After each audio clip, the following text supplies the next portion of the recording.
March 21st, 1967. War Zone C, Tay Ninh Province, South Vietnam.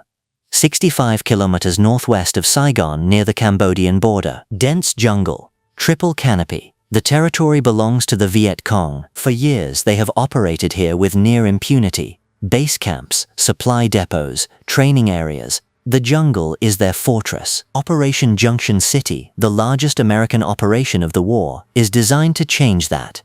22 infantry and airborne battalions, over 30,000 American and ARVN troops. The objective is clear: find and destroy Viet Cong forces in War Zone C. Drive them into Cambodia or annihilate them. Break their hold on this region. By mid-March, the operation is succeeding.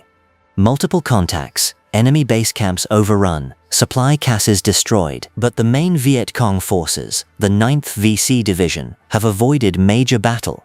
They retreat deeper into the jungle, waiting for opportunity. That opportunity comes at a place called Suoi Tre, a small stream in the jungle, unremarkable, unknown, about to become the site of one of the most lopsided battles of the entire Vietnam War. On March 21st, 3,500 Viet Cong troops will launch a massed human wave assault against a hastily prepared American firebase defended by fewer than 1,000 soldiers. The attackers expect to overrun the position in minutes, annihilate the defenders, claim a propaganda victory against the Americans. Instead, they will run into a wall of firepower unlike anything they have experienced. Artillery firing at point-blank range, air strikes dropping napalm meters from friendly positions, a relief column of tanks and mechanized infantry smashing through VC lines. In 4 hours, the Viet Cong 9th Division will lose over 600 dead and an entire regiment destroyed as a fighting force. This is the Battle of Suoi Tre.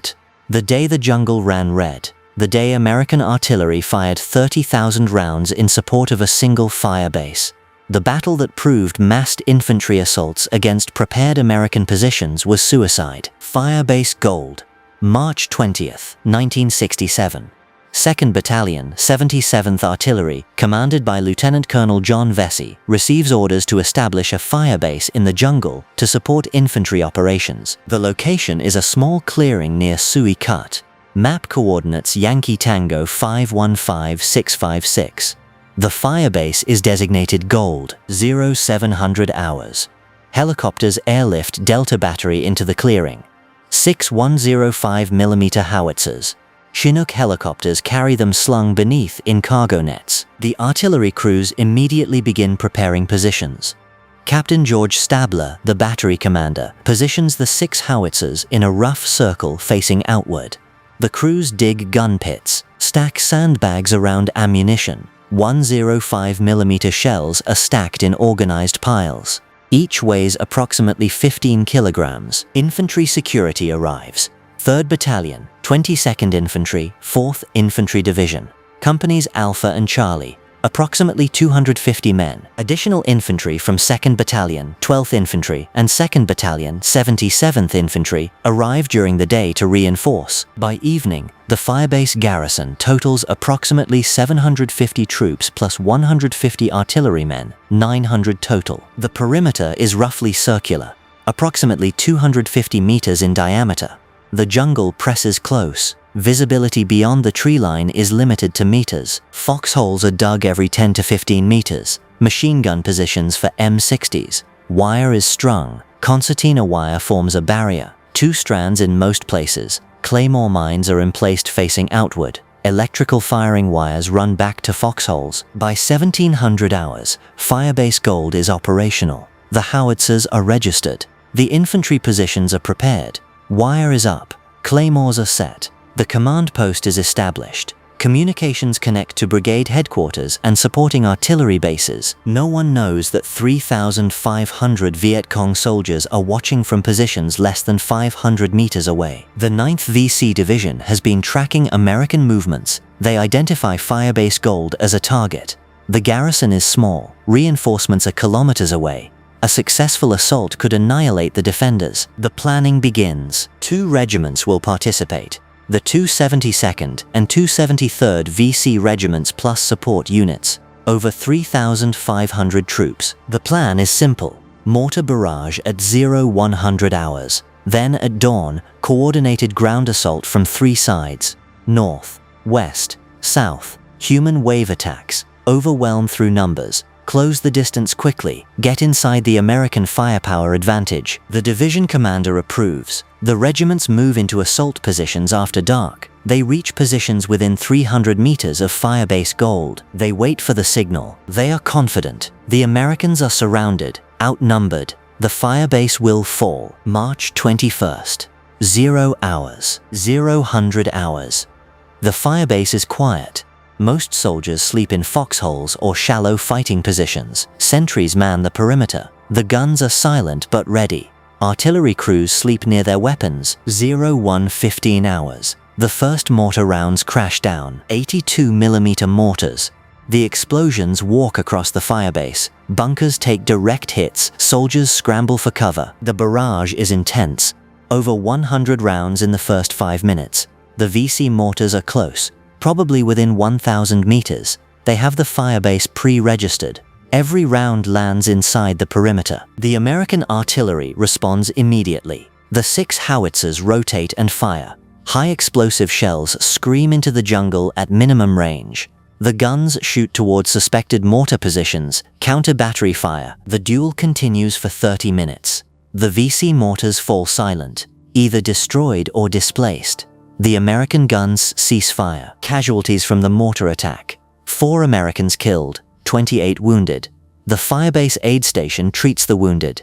Medevac helicopters cannot fly in darkness. The wounded must wait for dawn. 200 hours. An uneasy quiet settles. The soldiers remain at full alert. They know the mortars were preparation for something. Ground attack is expected. They peer into the darkness beyond the wire, waiting. Dawn breaks at 0600. No ground attack has materialized. The defenders relax slightly.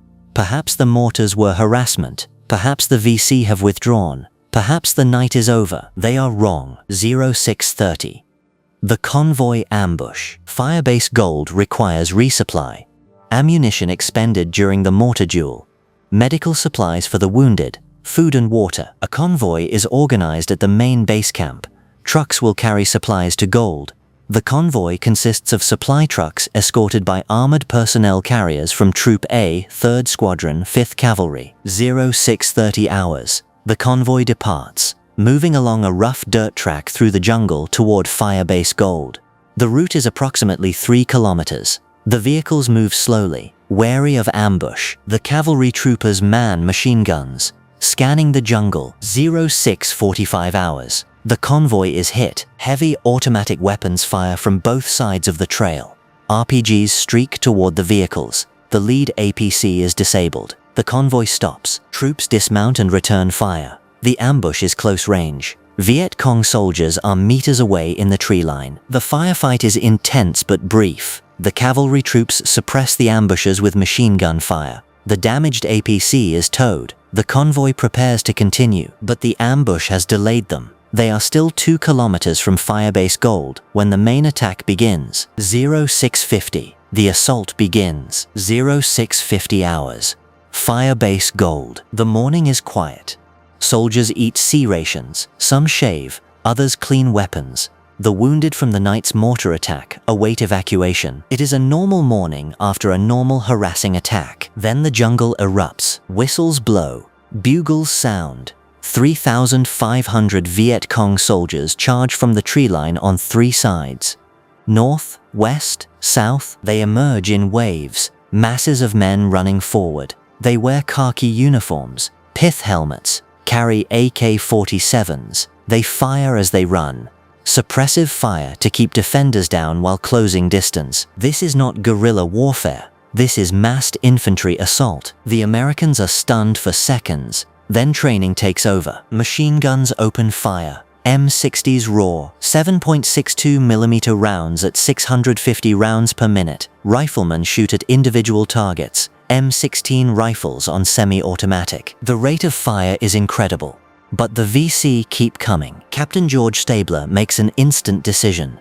Swing the guns. Fire directly at the attacking infantry. The enemy is here. At the wire. The howitzers rotate on their trails. The crews load shells. Fuses are set to super quick for maximum blast against personnel, 0652 hours. The howitzers fire point blank. The muzzle blast flattens grass. The shells scream over defensive positions and explode among the attacking VC. Each 105mm shell creates a kill radius of 30 meters. Bodies are thrown through the air. The guns fire continuously. Load, aim, fire. 20 rounds per minute per gun. 120 shells per minute from the battery. The ammunition handlers sprint from stacks to guns carrying 15-kilogram shells. The expenditure rate is unsustainable. But stopping means death. The barrels glow red hot. Water is poured on them. The paint burns off. The heat is so intense that loader crews rotate every minute. Heat exhaustion threatens everyone. The temperature near the howitzers exceeds 50 degrees Celsius, 0700 hours. The first VC wave reaches the wire. Despite artillery fire, despite machine guns, they advance. They are met with point-blank fire. M60s at 10 meters, rifles on full automatic, grenades. Some VC break through. They penetrate the perimeter. Hand-to-hand fighting erupts. Private First Class John Baker fights in his foxhole as two VC jump in. He shoots the first. The second is on him before he can chamber another round. They grapple. Baker draws his knife, stabs, the VC dies. Baker climbs out, bleeding from a bayonet wound, keeps fighting. The artillery crews continue firing even as VC reach the gun positions. Gunners shoot pistols while loaders work. The guns cannot stop. Sergeant James Thompson, gun chief on Gun 3, sees VC massing. He grabs a rifle, shoots 4 attackers, returns to directing his crew. The gun never stops. The battery fires over 4,000 rounds in the first hour, 0715. The flechette rounds. Captain Stabler orders special ammunition, flechette rounds, canister shot. Each shell contains 8,000 small metal darts, like nails with fins. When fired, the shell breaks open and the darts spray outward in a cone. The effect is like a giant shotgun, devastating against massed infantry. The artillery crews load flechette. The guns fire. The darts rip through the attacking waves. Men are cut down in groups. The carnage is horrific. Bodies fall in heaps. The VC assault waves are shredded.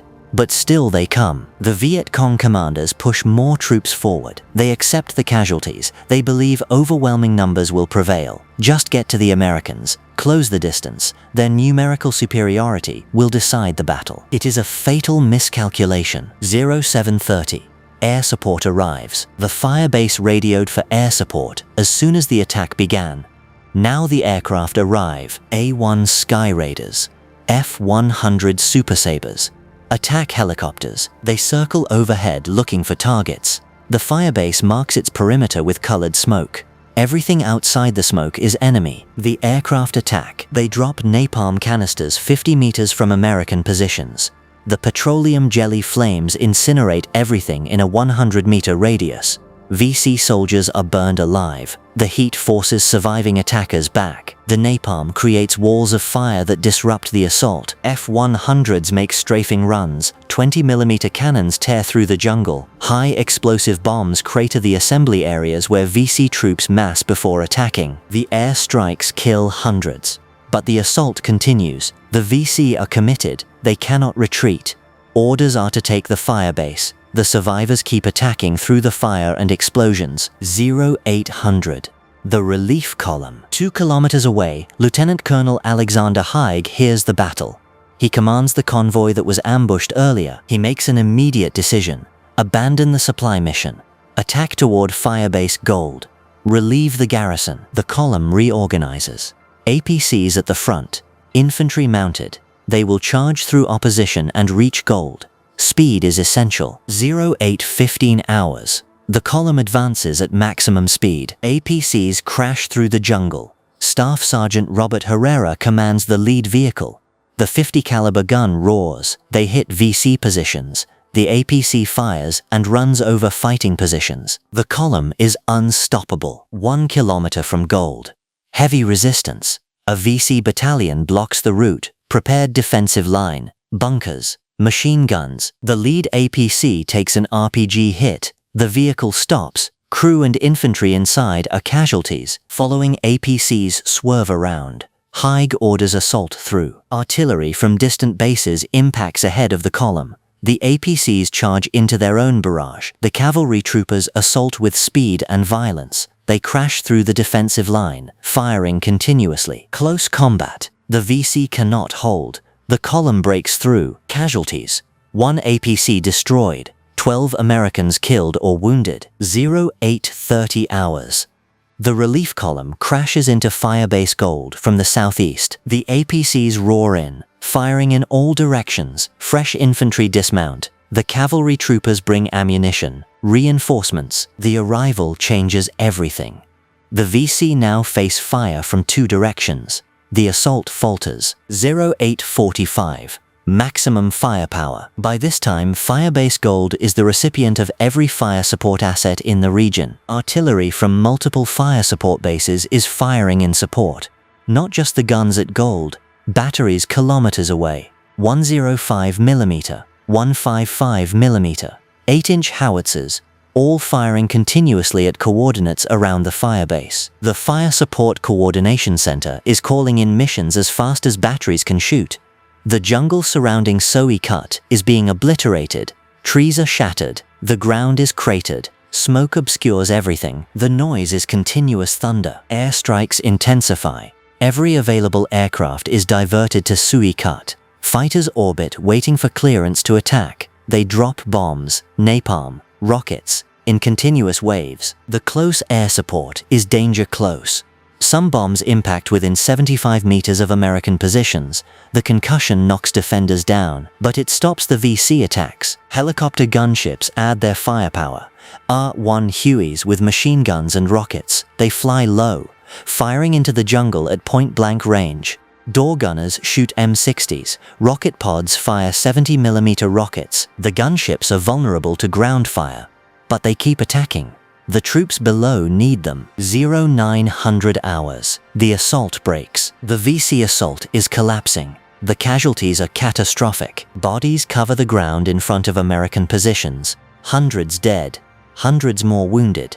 Crawling back into the jungle. The attack waves are disorganized. Leadership is destroyed. Officers and NCOs are dead. The VC soldiers who survive begin withdrawing. Not in order. Not as units, individuals and small groups fleeing into the jungle. The retreat is not ordered. It is spontaneous. The men can endure no more. The firepower is too intense. Continuing the attack is suicide. The Americans pursue with fire. Artillery shells chase the retreating VC. Airstrikes hit suspected withdrawal routes. Helicopter gunships strafe the tree line. The killing continues even as the VC flee. 0930 hours. The battle ends. 4 hours after it began, the battle ends. The VC are gone, withdrawn into Cambodia or scattered through the jungle. The firebase is secure. The Americans hold the field. The scene is apocalyptic. The perimeter is surrounded by hundreds of bodies. Viet Cong dead lie in piles where artillery caught them. Equipment is scattered everywhere. Weapons, packs, helmets, blood soaks the ground. The smell of death and explosives pervades. Inside the perimeter, the defenders are exhausted. They have fired thousands of rounds, thrown hundreds of grenades. Some soldiers collapse from fatigue. Others tend wounded. The aid station is overwhelmed. Medevac helicopters land continuously, evacuating casualties. The artillery battery is in ruins. Shell casings cover the ground. Ammunition stacks are depleted. The gun barrels are damaged from overheating, but the guns survived. The crews survived. They fired approximately 6,000 rounds from the 6 howitzers during the battle. 1,000 rounds per gun. The sustained fire is unprecedented, but that is just the battery at Firebase Gold. Artillery from other fire support bases supporting Gold fired an additional 24,000 rounds. Total artillery expenditure for the battle, 30,000 shells, 30,000 rounds fired to defend one firebase. Over 4 hours, the ammunition consumption is staggering. The counting. As the battlefield clears, the grim work begins. Counting the dead, identifying remains, recording names. The process is methodical but horrific. Bodies lie everywhere, American and Vietnamese, in foxholes, in the wire, scattered across the clearing. The tropical heat accelerates decomposition. The work must be done quickly. American casualties: 31 killed, 109 wounded. The losses are significant, but far lower than expected given the intensity of the assault. Of the 31 killed, most died in the initial mortar barrage or during the close combat when VC penetrated the perimeter. Relatively few were killed by long-range fire. This suggests the artillery and machine guns were effective at keeping attackers at distance. The wounded range from minor injuries to critical trauma, shrapnel wounds, gunshot wounds, burns from napalm that fell close, blast injuries from mortars and RPGs. The aid station treats what it can. Medevac helicopters evacuate the rest. O-1 Hueys painted with red crosses land continuously. They load wounded, 3 to 6 per helicopter depending on severity of injuries. The medevac pilots show extraordinary courage. The LZs are still taking occasional sniper fire. Unexploded ordnance litters the area, but they keep coming. The wounded need evacuation. Viet Cong casualties are catastrophic. Body count in the wire and immediate area: 632 confirmed dead. The count is methodical. Each body is found, examined, counted, weapons are collected, documents are searched for intelligence. The process takes hours. It is grisly work, but necessary. The bodies show the effects of different weapons. Some killed by small arms fire, bullet wounds, relatively clean deaths. Others killed by artillery, limbs missing, bodies torn apart, massive trauma. Some killed by flechette rounds, multiple small wounds, dozens of metal darts in each body. The most disturbing are those killed by close napalm strikes, burned beyond recognition, charred remains. The smell is unforgettable. But 632 is only the confirmed count, bodies visible and accessible. The actual losses are certainly higher. Many wounded were dragged away during the retreat, seriously wounded who died later in the jungle. Many more died during the withdrawal. Blood trails lead into the forest. Drag marks, discarded equipment. The VC removed their dead when possible, standard practice. Bodies taken back for burial. Honor the fallen. Deny the Americans accurate casualty counts. Intelligence estimates total VC casualties at over 1,000 killed and wounded, possibly 1,500. An entire regiment destroyed. The 272nd VC Regiment effectively ceases to exist as a fighting unit. It will require months to rebuild, replace casualties, retrain. The unit is finished for 1967. Equipment captured or destroyed: over 500 weapons, AK-47s, SKS rifles, RPD and RPK machine guns, RPG launchers, 82mm mortars, B-40 rockets, recoilless rifles. The weapons are stacked in piles, photographed, counted. Some will be sent to intelligence, most will be destroyed. Too much to keep. Ammunition, thousands of rounds, grenades, satchel charges. The VC came prepared for sustained combat. They brought enough ammunition to fight all day. They expected to overrun Gold and then defend it against counterattacks. Instead, they used their ammunition attacking and died before exhausting supplies. Recognition. The defense of Firebase Gold earns widespread recognition. The battle is studied, analyzed, used as example of successful defensive tactics. Awards are distributed throughout the chain of command, from generals to privates. Many receive medals for actions that day. Lieutenant Colonel John Vesey, the artillery battalion commander who directed much of the fire support, receives the Distinguished Service Cross, the nation's second highest award for valor. The citation describes his leadership under fire, his coordination of 30,000 artillery rounds, his calm direction of fire support that saved the firebase. Vesey's career continues upward.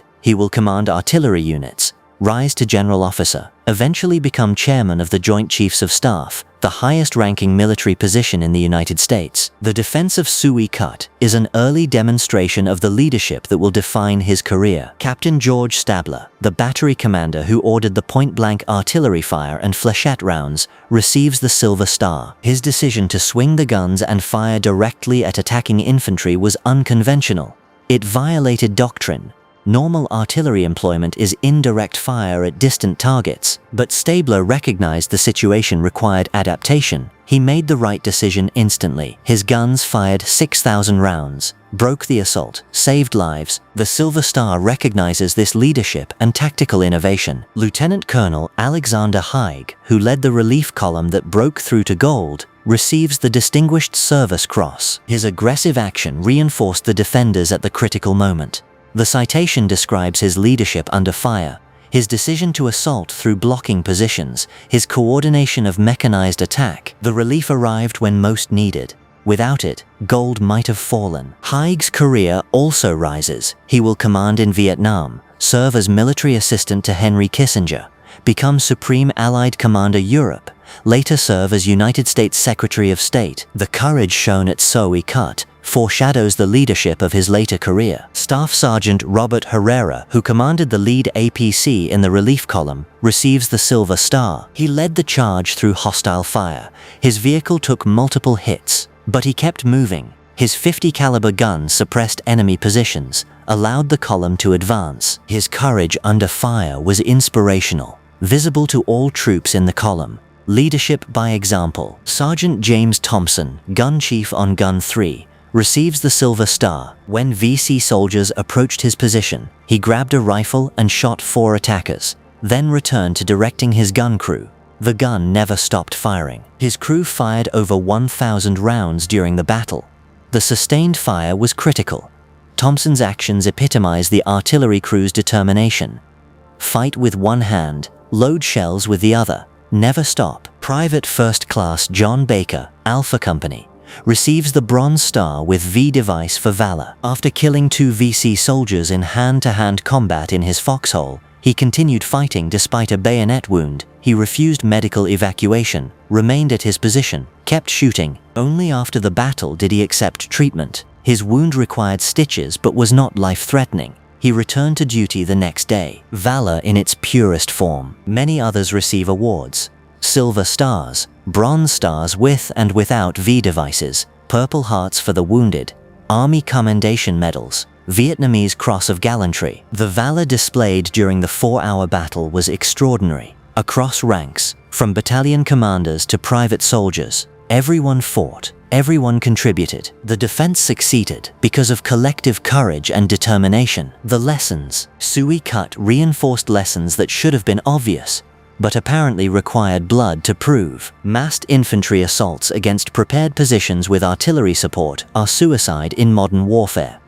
The days of human wave attacks ended in World War I. The VC either did not learn this lesson or believed American positions could be overwhelmed by sheer numbers before firepower became decisive. They were wrong. The battle also demonstrated the importance of immediate fire support. The artillery at Gold fired continuously from the first minute. There was no delay requesting permission, no clearance procedures. The battery commander had authority to engage threats directly. This responsiveness was critical. Minutes of delay could have meant disaster. Air support coordination was equally important. Aircraft arrived within 30 minutes of the initial call. Close air support was executed despite danger-close conditions. Pilots trusted ground controllers to mark positions accurately. That trust allowed napalm and bombs to be dropped meters from friendly troops. The risk was accepted because the alternative was losing the firebase. The relief column demonstrated the value of mobile reserves and aggressive leadership. When Gold was attacked, nearby units did not wait for orders. They moved immediately. The cavalry charged through opposition to reach their comrades. This initiative and aggressiveness shortened the battle and reduced casualties. Finally, the battle showed the importance of logistics and ammunition supply. 30,000 artillery rounds in 4 hours. The batteries needed continuous resupply. Helicopters flew ammunition to gun positions throughout the battle. Without that logistical support, the guns would have gone silent, and the firebase would have fallen. Victory depended as much on the supply chain as on the gunners. The legacy. The Battle of Suoi Tre is less remembered than other Vietnam battles. It lacks the iconic status of Ia Drang or the controversy of Hamburger Hill. It did not change the war's trajectory. It was one engagement among thousands. To the public, it was a forgotten fight. But to those who were there, Suoi Tre was unforgettable.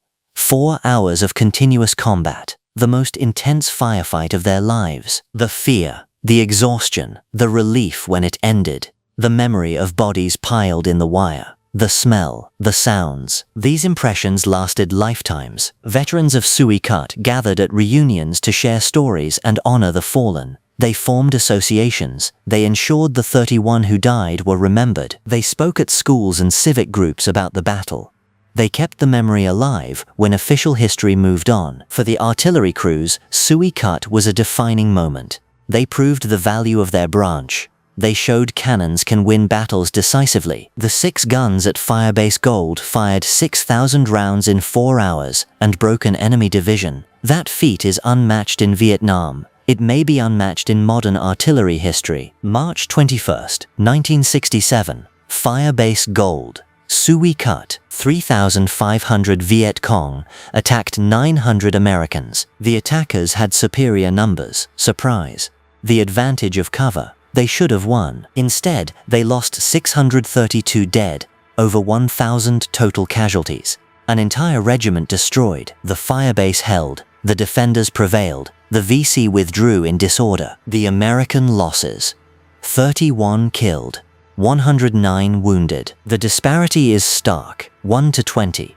For every American who died, 20 VC died. The reason was firepower: 30,000 artillery shells, continuous airstrikes, machine guns, rifles, grenades, every weapon firing at maximum rate. The volume of fire was overwhelming. The VC could not survive it. Suoi Tre proved that American forces, when properly supported and led, could defeat far larger enemy formations. The battle validated the confidence in firepower and mobility. It showed that the US could win battles decisively. But battles are not wars. Winning at Suoi Tre did not win the war. The VC rebuilt. They attacked again elsewhere. The grinding attrition continued. No single battle was decisive. No victory was final. The war dragged on for 8 more years. Yet for one day, on one hilltop, at one firebase called Gold, the Americans achieved a perfect defensive victory. They held against overwhelming assault. They destroyed the attackers. They proved their doctrine worked. And they earned a place in military history as the defenders who stood when 3,500 enemies attacked and lost. That is the legacy of Suoi Tre. Not the most famous battle, not the longest or bloodiest, but one of the most lopsided, one of the most decisive, one of the clearest demonstrations that American firepower could annihilate massed enemy assaults when the position held and the guns kept firing. The firebase was abandoned days later. It served its purpose and was no longer needed. The clearing returned to jungle. The battlefield became indistinguishable from surrounding terrain, but the memory remains. 31 Americans died defending Firebase Gold. 632 Viet Cong died attacking it. The numbers tell the story. The disparity defines the battle. Suoi Tre stands as proof that courage and firepower combined can achieve victory against superior numbers. It stands as memorial to those who fought there. And it stands as reminder that even in Vietnam, where so much went wrong, sometimes everything went right. Sometimes the plan worked. Sometimes the defense held. Sometimes the good guys won. March 21st, 1967 was one of those times.